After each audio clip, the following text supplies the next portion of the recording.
Take your seats. If I can ask you to take your seats, we're going to begin here. Joining me right now on stage, we have the Prime Minister of Georgia, Irakli Garibashvili, and I think we will have behind us, not his big brother, but his big sister, we'll have the President of Moldova, Maia Sandu. Maia, it's great, Madam President, it's great to see you. Thank you for joining us. We're going to have this very conversational, and we will forget that you're actually not in the room. We're going to make this very much like you are in the room. Thank you for joining us. Mr. Prime Minister, why don't you have a seat? If I can ask the gentleman in the front to take a seat, please. Great, thank you. And thank you all. And I'm going to encourage everyone to post your questions on the app, the GLOBSEC app. These are fed to me right here in this. We'll also be taking questions in this room, and we'll try to be as interactive as we can. We've got a good 40 minutes that we can have a very solid discussion on solidifying the neighborhood partnership with Eastern allies, which is really to look at two of the key nations that really have been on the fault lines for a long time. As I look at the Prime Minister here, Prime Minister Garibashvili, in a way, the foreshock of much of what has been discussed at GLOBSEC with Russia's incursion into Ukraine, the foreshock of that is Russia's incursion into Georgia in 2008. As I look at the president in Moldova, we can't help but notice that many people worry about the future course of Moldova, and that's what makes this discussion about inclusion in the EU, inclusion in NATO, inclusion in international institutions so vital and important. So let me just start with the Prime Minister, and it's great to see you.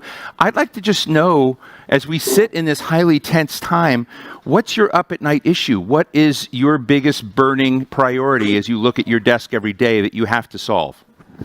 First of all, thank you very much for inviting us. It's a great opportunity to talk about the Georgian story, Georgia's achievements, problems and challenges that we have in our country.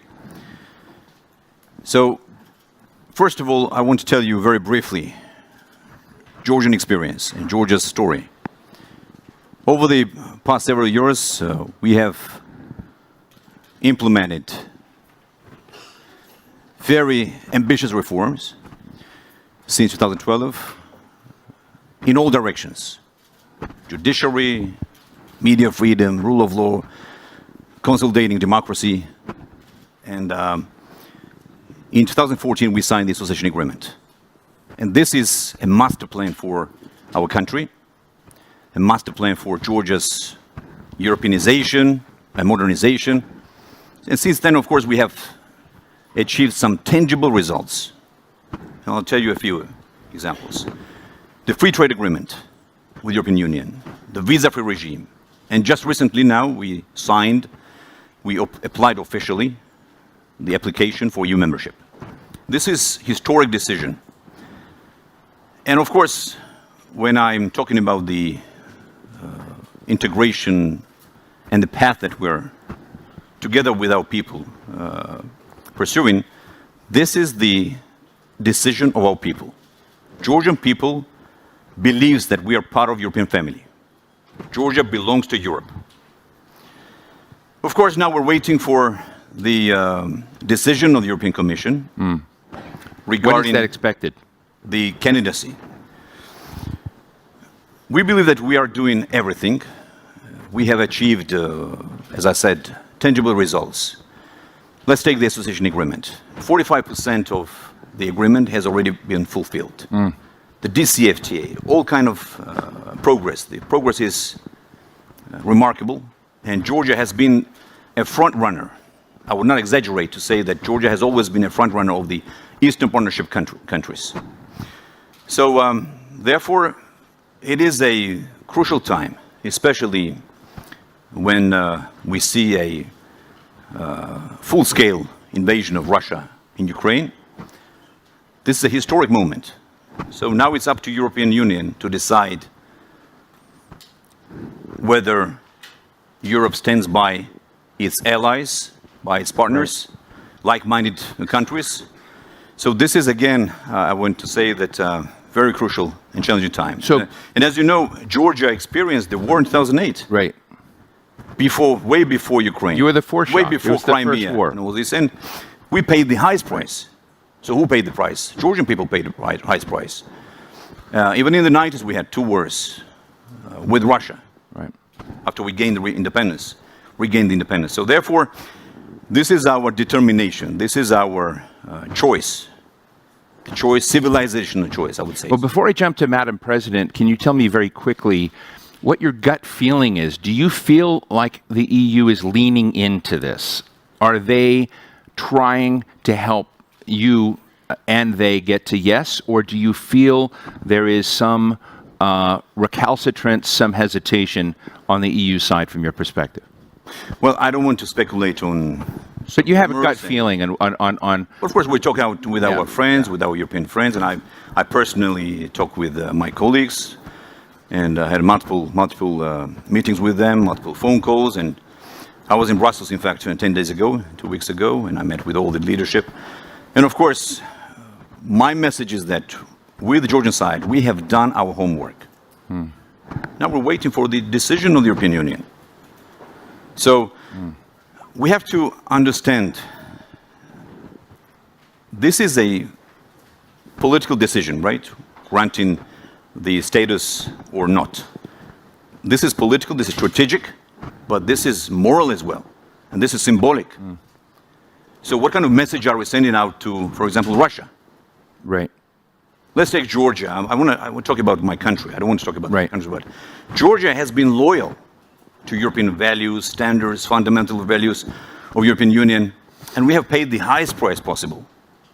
And we are pursuing our reform. We're doing all the progress in every direction.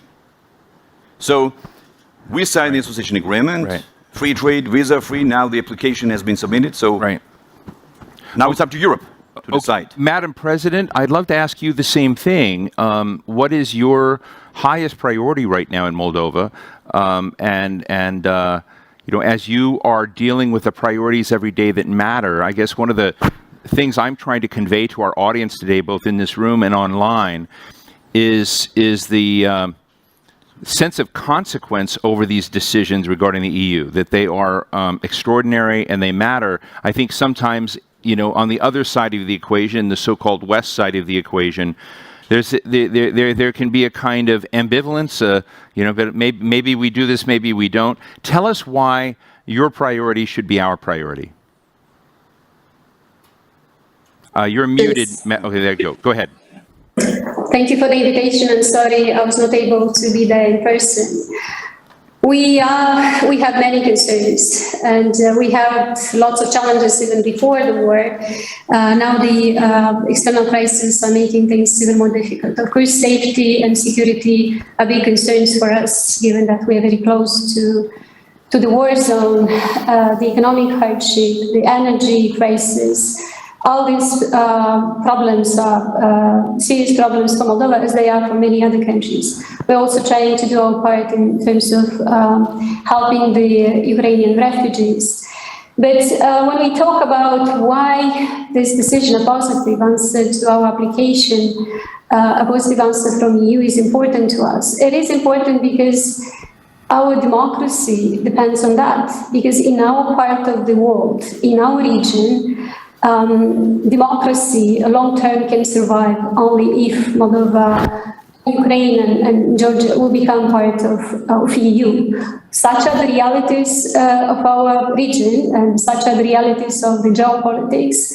We have been dreaming of becoming a EU member for a long time. We have been planning to submit the application. Of course, we submitted it now in this dramatic situation because things became more evident that we can be safe, that we can save our democracy, that we can make plans in Moldova only if we become one day part of the EU.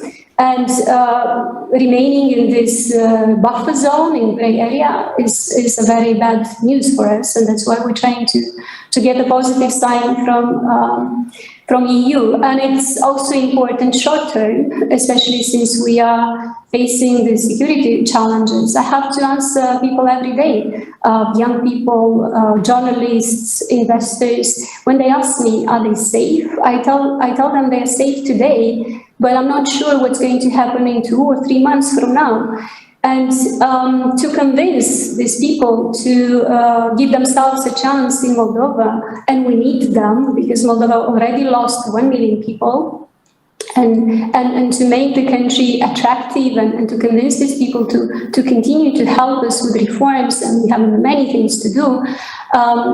I need to give them, we need to have good news for them. And the good news would be the light at the end of the tunnel, that even though the country is not in a good situation now, the region is very unstable, and unfortunately it will continue to be unstable for some time. Having the clear plan and having the status candidate would send a signal to all these people that even though things are very difficult today, they're going to be difficult tomorrow. One day, Moldova is going to become part of the safe world. Madam President, let me ask you this question. I'm going to try to be tactful. Do you find your interlocutors on integration with the EU, as I asked the Prime Minister, bought in, leaning in, trying to help? Or do you find them in America, and you graduated from the John F. Kennedy School in Harvard, so that you're getting a lot of thoughts and prayers from the West, which means not much, with all due respect to our member of the clergy here in the front. But are you getting thoughts and prayers for Moldova's future, or are you getting tangible, helpful, proactive partnership? We have been getting support from you all these years. When we were fighting against an oligarchic regime and trying to save democracy, EU was next to us helping. EU is helping today when we are facing the refugee crisis and the consequences of the war in Ukraine. I do understand this is a difficult political decision, and I do understand that different countries have different views. At the same time, this is a geopolitical decision, and it should be seen like that, because just granting us the candidate status doesn't mean accepting us into EU. We're not looking for a shortcut. We recognize we have a long way to go. All our counterparts in EU see that our reform efforts are genuine, and we are working hard on reforming justice, and we are very committed on fighting corruption and building strong institutions, because corruption has been a big problem for the country, and we are committed and we're working hard on improving business environment. So our counterparts in EU do see our efforts as genuine. Their concerns are of a different nature, but again, as I said, we're not looking for shortcuts. They should see this as a geopolitical opportunity, and they just should give us the chance. And then it should be the meritocracy, and the countries which have the chance will have the time to show how quickly they can implement the commitments that they've made towards EU. So this is what we're asking. We're asking for this chance. Let me ask you a question, Mr. Prime Minister, and again, I'm going to try to be tactful here, but I think a lot of concerns in Europe, in the EU, which is a values-based agreement across these nations, is that nations sometimes get in and that the values arrangements they had made are ones they forget. And it becomes complicated in that relationship. We don't have to call out nations in this particular case, but some are pretty close to here. And so I guess in that arrangement, how does that affect the the solvency, if you will, of what you're talking about, a values-based agreement, of bringing Georgia forward, so that you can communicate that Georgia will not be a nation that slips in those commitments? Well, first of all, I think we have to make it very clear. So today we are talking about the candidacy, right? About the candidate status. Right. We're not talking about the membership. Right. We understand, as President also mentioned, we're not we're not looking for a shortcut, or we're not looking for something that is for granted, for free. We understand it's a long process. Right. We understand we have to continue all our reforms, and we took commitments, we'll continue all these reforms. But today, the question is about granting the candidate status or not. And it's a message. It is a message to all of us, to all our nations. It's a message to Russia as well. So from our side, I want to repeat. So we have implemented all these reforms. We have strengthened democratic institutions. We are one of the best performers, best reformers in the wider region, not only in our region, but in the wider region. In terms of transparency, accountability, or media freedom, rule of law, judicial reforms. Let's take, for example, several days ago, according to World Bank, Georgia is #1 in terms of budget transparency or doing business, or in every direction, Georgia has been the best performer. So now, then my question is that why not? I mean, granting the candidate status would give us additional motivation. This will be a recognition of our progress that we achieved. But again, of course, we understand that it's a working process. We will continue all the reforms. And we will be motivated, we will be in shape always, you know. And of course, there will be a monitoring mission from the European Union. It's not a one-day, let's say, decision, right? It's a long process till we achieve the full-fledged membership. So therefore, I would still repeat the same. We expect wise decision from the European Union. Because, let's be very open and frank here. Russia, when invaded Georgia in 2008, at that time the world thought maybe the context was different and this and that. Let me remind everyone that since 2008, no one in this world imposed sanctions on Russia. No one. On the contrary, we saw some new restart, recharge, or refresh, or all kind of new relationship with Russia, right? In 2014, the world was shocked. So in your view, that became a green light? That's right. When Russia annexed Crimea.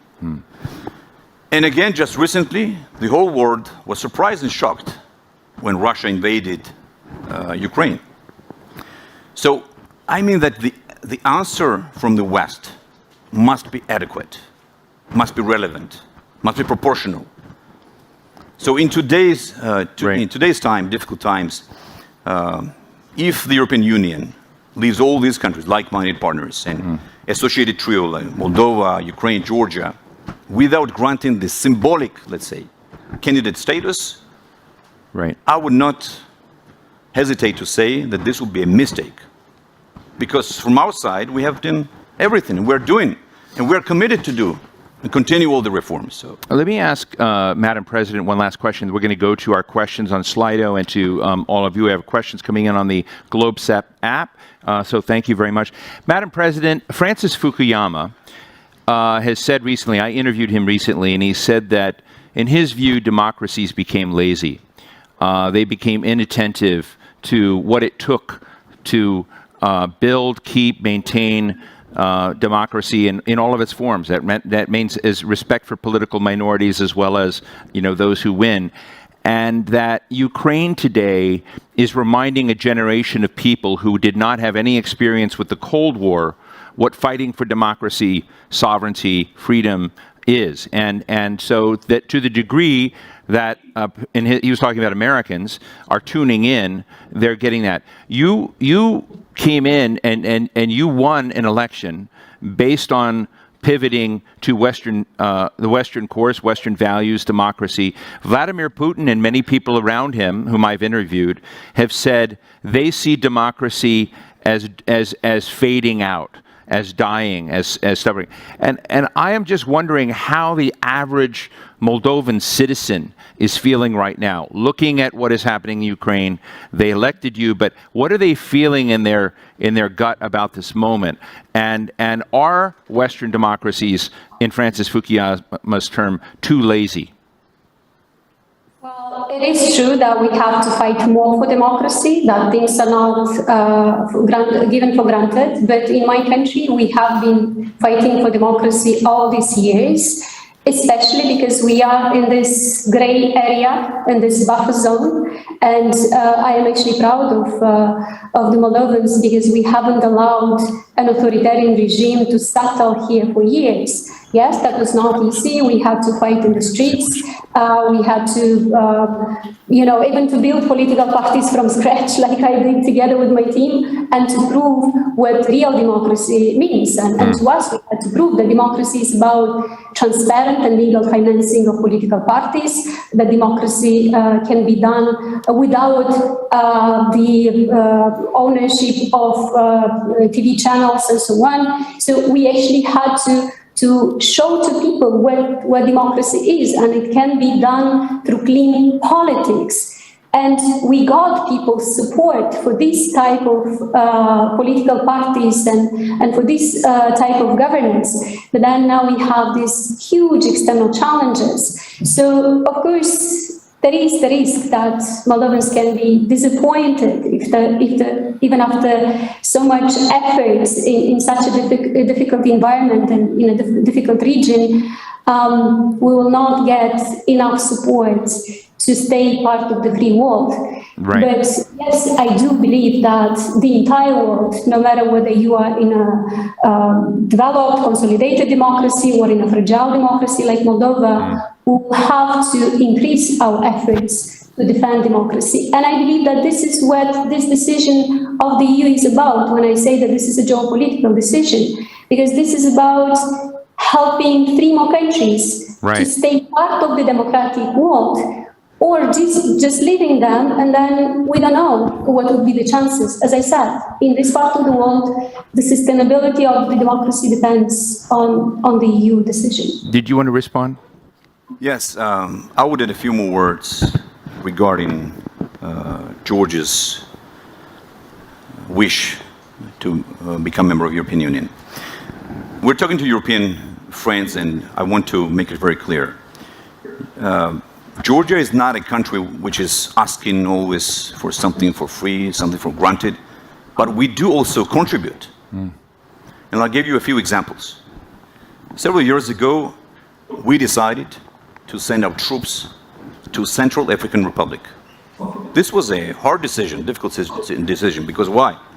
Is this your Union first could not area deployment of troops? That's right. This was an EU-led operation in Central African Republic, and this was a difficult decision.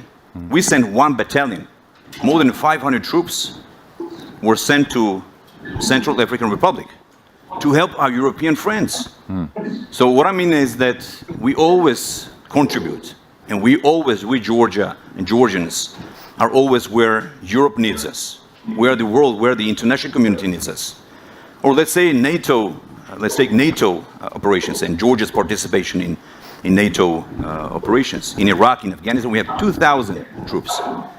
Right. More than 35 our brave soldiers died, sacrificed their lives to this international idea to fight against terrorism and to fight for the peace and security, to the global peace and security. Right. So I mean that, and more than 500 soldiers were severely injured.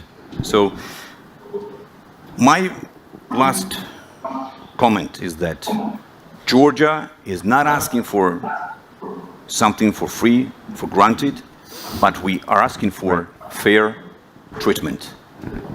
Let me pose a question, both of you, from Anton. Excuse me, Anton, this is going to be a tough one. Bendar Zevsky.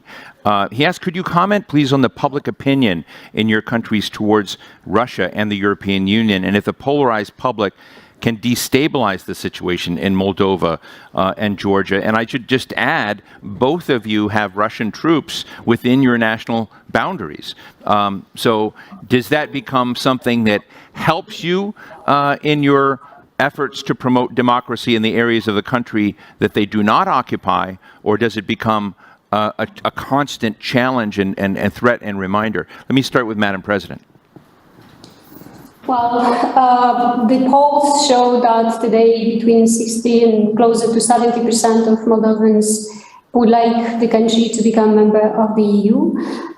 We had an important share of population which wanted good relations with Russia.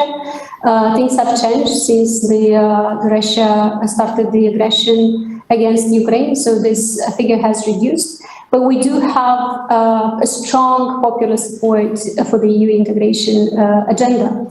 And this is despite the propaganda, and Moldova has been subject to very extensive propaganda.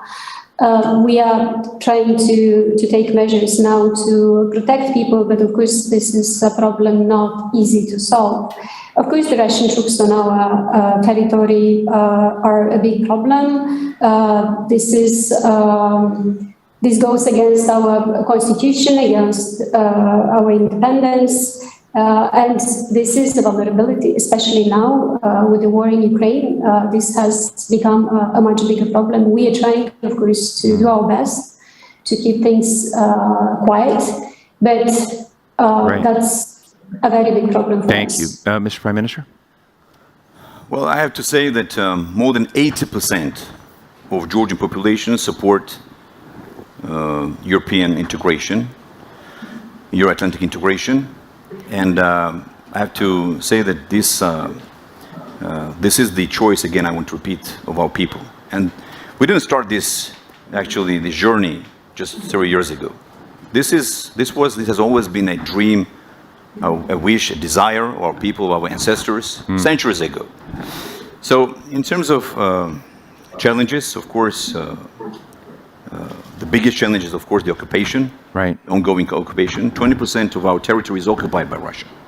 And we live together with the Russian troops on our territory. They're based like 40 kilometers away from my office, from the capital city, Tbilisi. So therefore, of course, Georgia is vulnerable. Of course, Georgia is in a very difficult situation.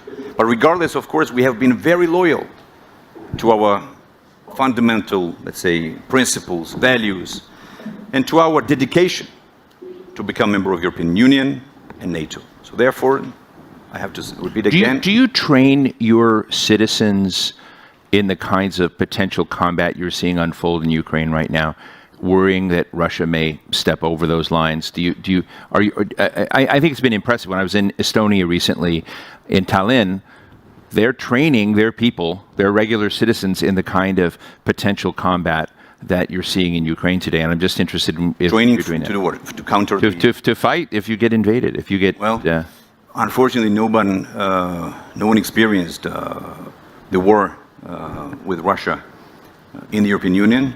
We experienced this 3 times already. Right. 2 in the 90s when we regained independence. We had wars in Abkhazia and Ossetia, in these 2 breakaway regions, and then in 2008, large-scale war.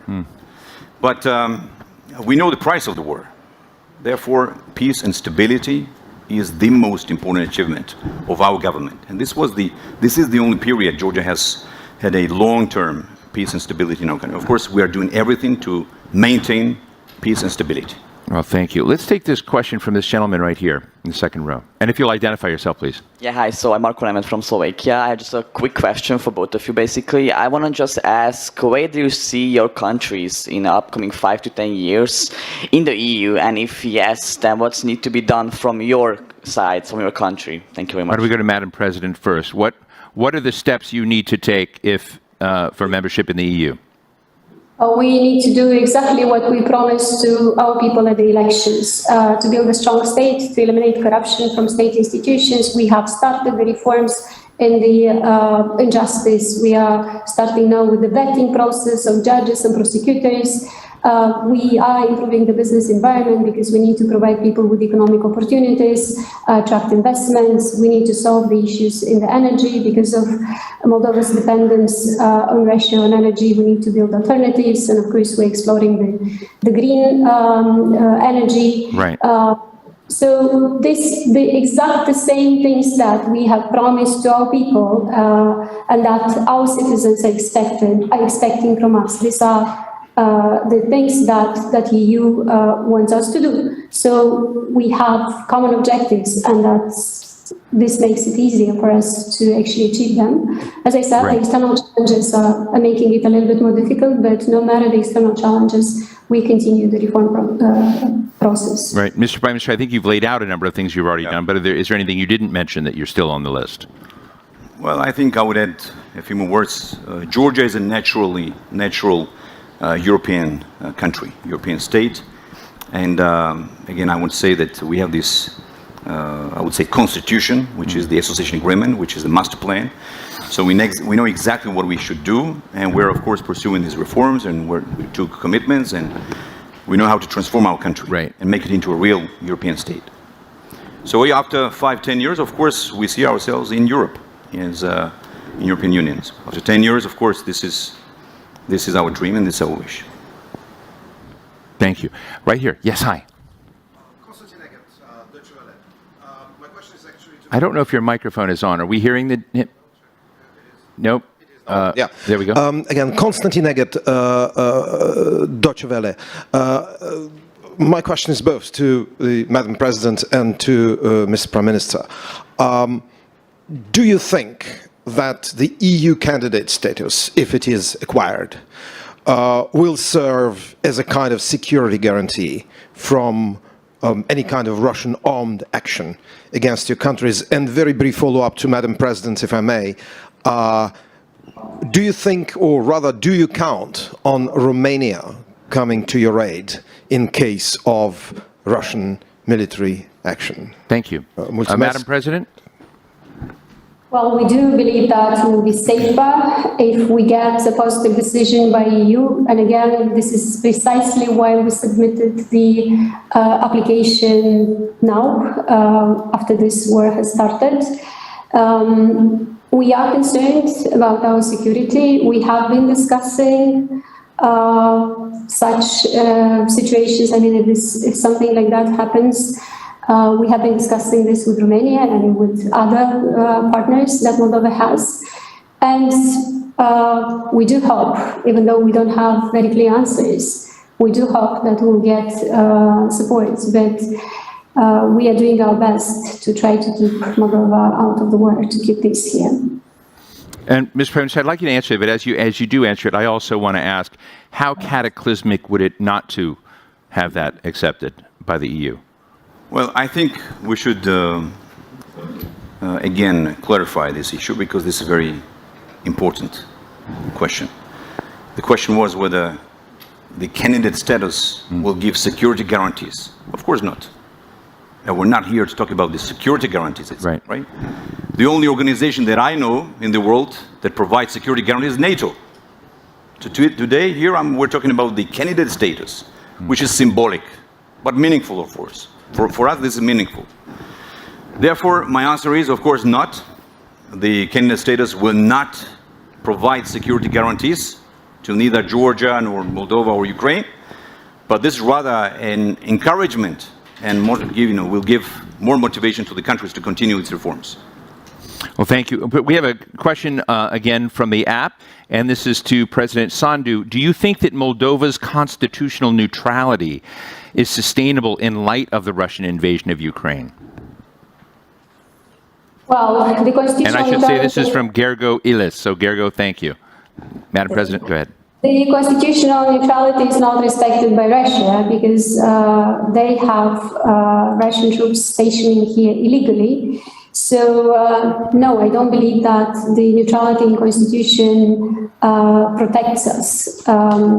This has been the decision of the people when the constitutionals voted. I have to say that still a large part of the population believes that neutrality should be preserved, and we respect the will of the people, but we are concerned and we understand the risks to our security and our safety, and are trying to do our best. In the meantime, we're trying to consolidate a little bit our defense system, talking to the EU. EU has a new initiative, the Initiative for Peace, talking to our partners. But again, we believe we need to be part of a bigger family to feel safe. Thank you. Let's take a question right here. Yes, hi. Yeah, Maia Sandu, thank you very much for doing this. Twofold question.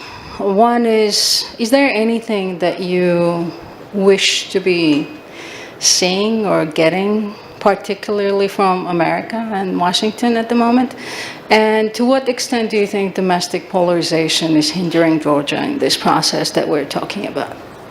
You mean U.S. domestic polarization? No, Georgian. Georgian domestic polarization. Mr. Prime Minister. Well, the polarization is everywhere. In every country. This is Georgia's politics is full of emotions.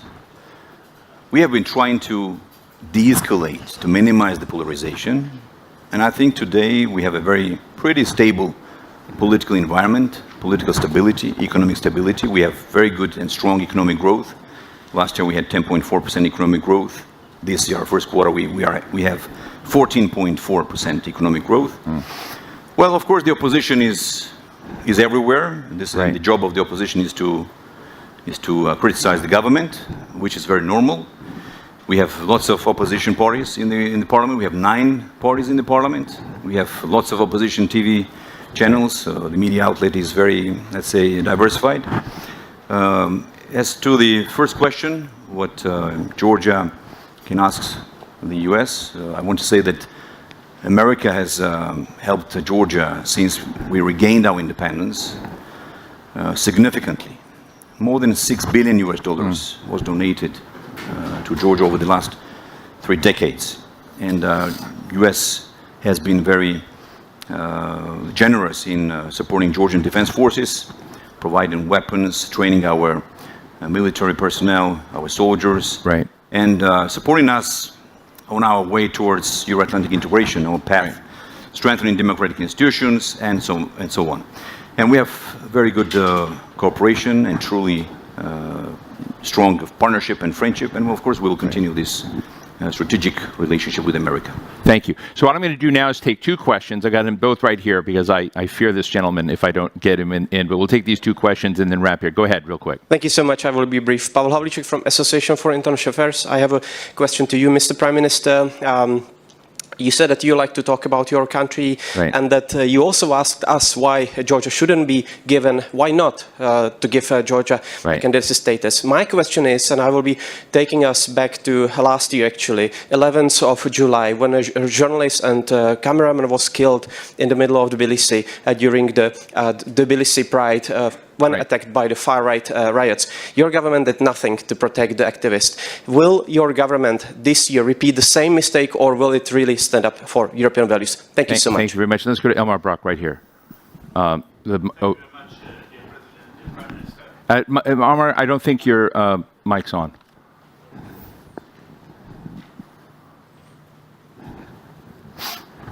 Technology is nothing for man. Okay. Cyber, good friend, go ahead. Dear President, dear Maia, dear Prime Minister, I think candidate status should be given.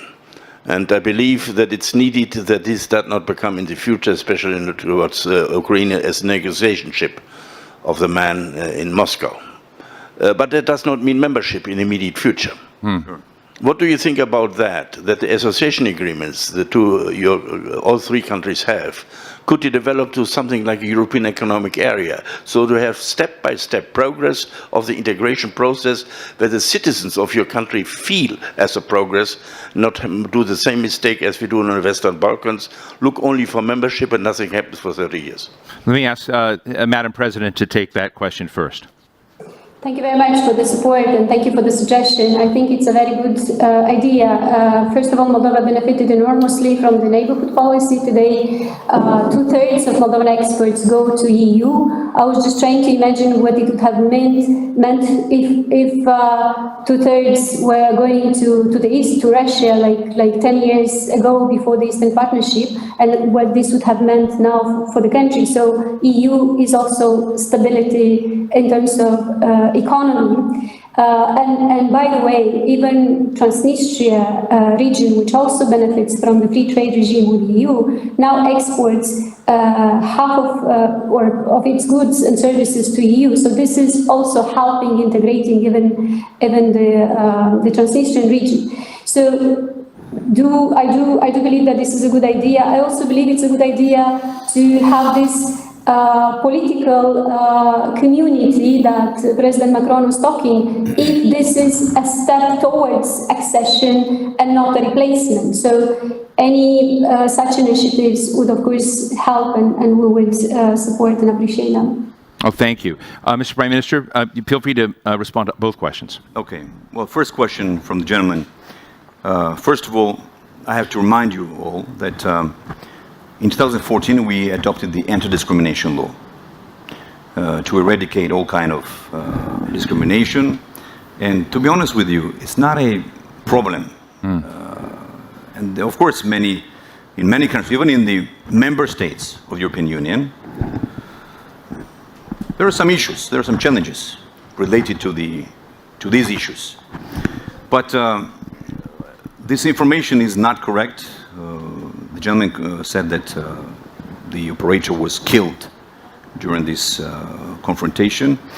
I don't want to bother you with all the details here, but I will tell you very briefly. The police arrested more than 30 people who attacked the journalists, operators, and they are prosecuted. They are in jail. This is the obligation of the state to protect every single citizen, regardless their orientation or something like that. And again, I want to remind you that the law that exists in Georgia protects every citizen. Regarding the second question from Mr. Bruck, thank you very much. Nice to see you, sir.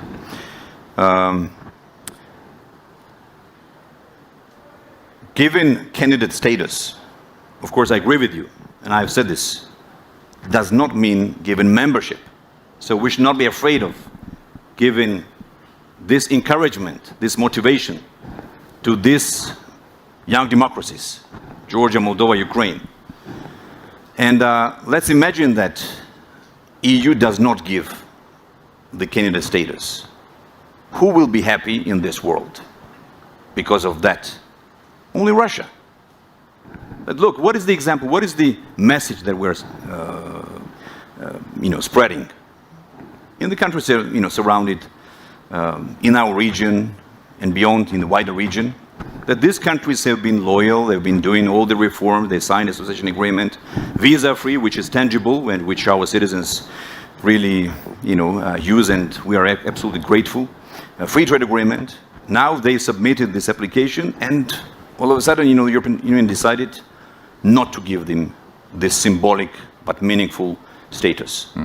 Again, I think this would be a mistake, and I think we should convince our European friends to give candidate status to all three countries. Well, listen, I want to thank both of you, thank the audience very much. I'm very happy a question did come up about, in this case, which LGBTQ rights, but it's about rights across the board. And I once told someone, when I was studying the European Union a long time ago on whether its expansion was good or bad, it kind of reminded me of the old Star Trek movie. This may sound weird, where the bad folks in the Star Trek movie were the Borg, and you either assimilated with them or you got wiped out. And to a certain degree, the Europeans and the way they assimilate and have been able to assimilate other cultures and bring other cultures into a code of consistency and consistent standards and rights has since I once wrote that paper many years ago, had become very, very impressive. And I understand why this is such a high stakes and important issue for both Georgia and Moldova. Please give a round of applause to Prime Minister Irakli Garibashvili of Georgia and President Maia Sandu. Thank you both so much. I will tell everyone that we'll be back at the Danube stage at 10 minutes after 4. There's a coffee break now. Thank you all for joining us. Sorry we couldn't get to more questions.